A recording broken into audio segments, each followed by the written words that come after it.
Profesora, mi nombre es Cristian Cruz.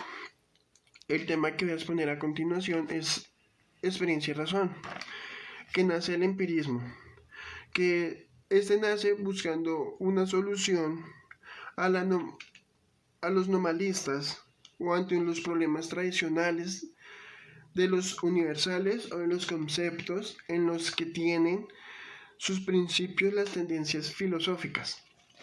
También uno de los principales exponentes del racionalismo es René Descartes. Él crea o intenta imponer un sistema que sea absoluto como en las matemáticas, que sea cierto, pero a su vez él crea otro sistema que él denomina pienso y luego existo. Durante el siglo XVII nace la escuela de Port Royal. Esta principalmente se quiere enfocar en los pensamientos de San Agustín y de René Descartes, pero los intenta sintetizar para poderlos colocar en estudio en sus principales escuelas de pensamiento, que es el jansenismo francés. Hola, buenas tardes. Soy Marjorie Cruz y voy a hablar sobre el escepticismo. El escepticismo es una doctrina que plantea en que no existe una verdad absoluta. Esta doctrina nace en la antigua Grecia, con Heráclito, en el que postula en que los significados varían constantemente, entonces por eso no hay una verdad. Pero quien se lleva el título de esta doctrina es Friedrich Nietzsche, en el que postula en que no hay una verdad, ya que gracias a que la vida es un constante fluir. Nietzsche tiene una ventaja y es que saca esta teoría en una época en la cual la ciencia está completamente errada y los distintos filósofos y pensadores comienzan a tachar a la ciencia. Nietzsche se basa también en algo muy importante y es que él dice, el mundo es cruel, es corrupto y no tiene algún sentido. Entonces, si el mundo es así, ¿por qué debería una teoría ser absoluta? Bien, ahora vamos con el funcionalismo. El funcionalismo es una crítica a la ciencia y, por ejemplo, también a los distintos postulados que manejan tanto la ciencia como el empirismo.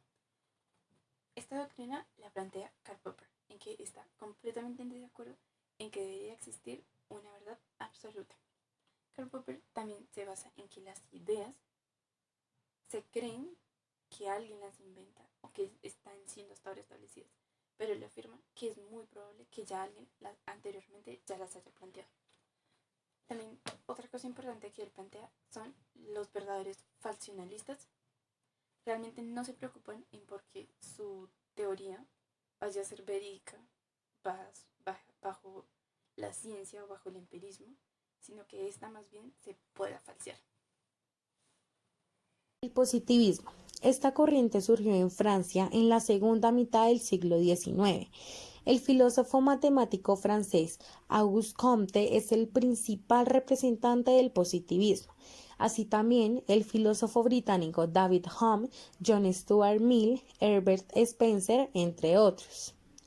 Auguste Comte estipuló que el conocimiento positivo debería referirse a lo real, a hechos mediante la observación y la experimentación de estos, ya que los hechos son la única realidad científica y ya que también rechazaron la metafísica y todo conocimiento a priori. Comte presenta tres fases. La primera fase es la fase teológica o mágica. En esta época, las personas dan explicaciones mágicas de los fenómenos naturales y creen en fenómenos causados por seres sobrenaturales. La segunda fase es la fase metafísica o filosófica. Aquí el hombre deja de creer en seres sobrenaturales y comienza a creer en ideas, por lo que las explicaciones son racionales. Y la tercera y última fase es la fase científica o positiva, es la definitiva. Según Comte, la mente humana renuncia a la búsqueda de ideas absolutas y en vez de esto, ahora se dedica a estudiar las leyes de los fenómenos. El conocimiento se basa en la observación y la experimentación y se expresa con el recurso de la matemática. El neopositivismo es uno de los movimientos filosóficos más importantes de la primera mitad del siglo XX. Su nacimiento y desarrollo fue en el periodo de entreguerras. Los filósofos más importantes del neopositivismo son Mortis, Rudolf Otto y el primer Wittgenstein, considerando que la única interpretación legítima del mundo es la científica, por lo que rechazaron las interpretaciones religiosas y metafísicas. Estos señores quisieron fundamentar el conocimiento humano sobre bases puramente empíricas, para lo cual utilizaron diversas estrategias, en particular el fiscalismo, la construcción de un lenguaje unificado común a todas las ciencias y ajeno a las imperfecciones del lenguaje ordinario. Popper y el método hipotético deductivo. Para Popper, el conocimiento científico no es inductivista, sino hipotético-deductivista. La dirección correcta es la teoría a los hechos. Los problemas no nacen del vicio, son producto de un encuadre teórico que hacen que sean vistos como tales. Surgen como consecuencia de la tensión entre el saber y la ignorancia, cuando se percibe que algo no está en orden entre nuestros supuestos conocimientos y hechos. En 1923 nace la Escuela de Frankfurt gracias a Felix Weich, Friedrich Polow y Max Horkheimer. Este último fue un representante muy importante de la escuela, ya que propone las relaciones sociales con fines favorables y la construcción de acciones que manifiestan una actitud crítica. Esta escuela se caracterizó por proponer la racionalidad moderna por medio de la argumentación, en donde por medio de la razón subjetiva se conciben las causas y consecuencias de las acciones que las llevan a ser coherente y racional, generando una responsabilidad en las acciones sociales, en donde la razón subjetiva es la capacidad de encontrar y adecuar los medios correctos a un fin dado. Estaba en contra de las acciones y pensamientos individualistas, y al contrario busca aclarar los principios universales del ser para construir parámetros. También dentro de la escuela se busca que se cree un progreso y desarrollo infinito del conocimiento y el criterio para conocer los elementos que permitan realizar un manejo instrumental de los mecanismos sociales y económicos. Durante la primera mitad del siglo XX se han venido desarrollando cuestiones sobre la validez de la ciencia y del conocimiento humano y qué significa su verificación, por lo cual ha perdido fuerza el cientificismo y se ha venido cuestionando el encuentro de la verdad absoluta. En los últimos 20 años, y teniendo en cuenta este cambio radical del pensamiento del último siglo, la UNESCO ha propuesto cambiar la parcelación del saber y adoptar un enfoque transdisciplinario y poner en práctica un paradigma sistemático para entender la complejidad de nuestras realidades. Se necesita hacer una reestructuración de la epistemología antigua y entender la epistemología moderna, además de adoptar las teorías del ser para entender la ontología que plantea hoy como consecuencia de la formación de las realidades complejas que trajeron los últimos 2 siglos. Bien, ahora vamos con posmodernidad. La posmodernidad nace gracias a los distintos movimientos literarios, filosóficos, artísticos y culturales del siglo XX. Es un movimiento que se basa gracias a la filosofía de la subjetividad y a la razón individual. Este movimiento tiene como un principal autor que es Fernando Pousa, en el que él explica en que se deben hacer distintos replanteamientos a esos pensamientos ladrilludos y cuadrados que encontramos en la historia como tal.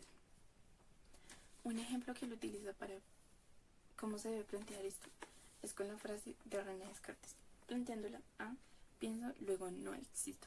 Así, con esta frase es la forma en la que lo utiliza para explicar la posmodernidad. Otra cosa muy importante que él dice acá es que estos pensamientos se tienen que convertir en algo en que nosotros tenemos que sentir y ser empáticos al mismo tiempo. Entonces acá es cuando uno hace la pregunta de ¿qué es el arte realmente? ¿Quién puede definir qué es un buen arte? ¿Y quiénes deberían ser los que decían qué es un buen arte? Acá también nace la sátira. Por ejemplo, como lo dijimos con la frase de René Descartes, algo que también podemos encontrar es esto. Por ejemplo, la gran serie Rick and Morty, que termina siendo una sátira hacia todos esos pensamientos y grandes pensadores que se postulan a través de la historia. Y por último, pero no menos importante, la epistemología del sur. Esta epistemología es una lucha de los distintos autores latinoamericanos por un reconocimiento hacia sus pensadores y sus mismos filosofías. Esta lucha va en contra de la globalización que vende el capitalismo, en donde solo puede haber un tipo de pensamiento que al mismo tiempo se basó en el pensamiento occidental y eurocéntrico. Como lo sabemos y como vimos anteriormente con mis distintos compañeros, se creó una homogenización y unas monoculturas en donde solamente los pensamientos de los otros, de los europeos, de los estadounidenses, tuvieron una relevancia.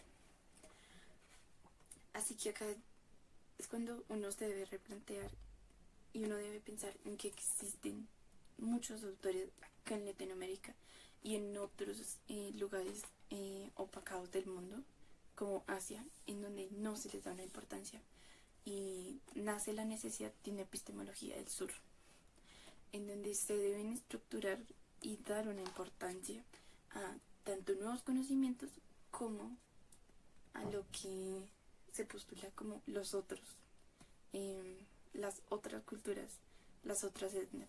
Es como esa lucha que nosotros mismos deberíamos hacer por nuestra gente.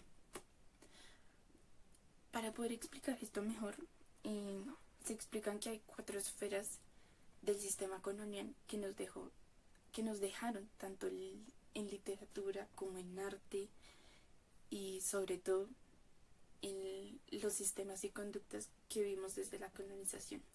El primero es la colonialidad del saber, que se basa en clases sociales, en razas y claramente en un racismo, en donde solo los saberes se tienen aquellos, los civilizados, los europeos, los estadounidenses. Segundo, colonialidad del poder, en donde aquellos que tienen el saber son los que pueden tener el poder.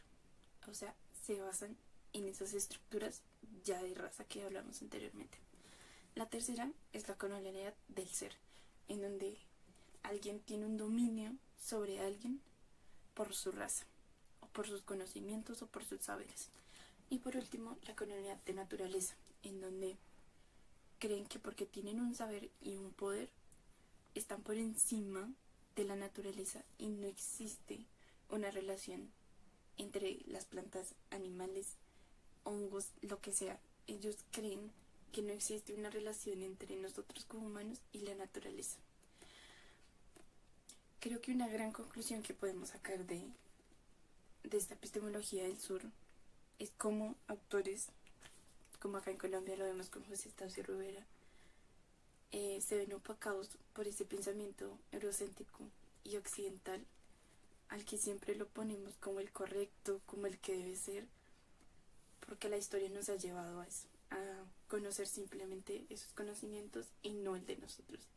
Y esa es la importancia de la necesidad de la epistemología del sur. Gracias.